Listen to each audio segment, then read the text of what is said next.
So this video is for my lefties.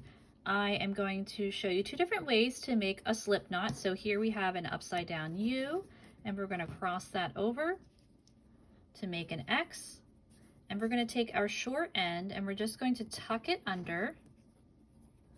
And we're going to create a little loop like that. And you're just going to pull that little loop. You want to grab both ends, give that a pull, and you have a slip knot. So this is just one way, and to know that you've done it correctly, just pull it and it comes undone like that. So the second way is how I usually like to do slip knots, but I like to show two different ways in case one way doesn't make sense. You can try the other way. So I like to take my yarn and I like to wrap it around my finger. So I have the short end in front of my hand here, and I just wrap that, the longer end. So the end that's coming out of your skein or ball of yarn is called your working yarn. I like to wrap that around my finger to create an X. And then I pull that around, tuck that through, and give that a pull, and we have another one.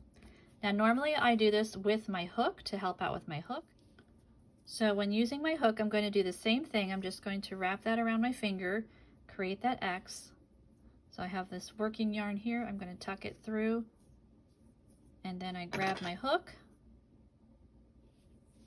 and grab that with the hook and pull it. And now we have our slip knot and we're all ready to go to crochet.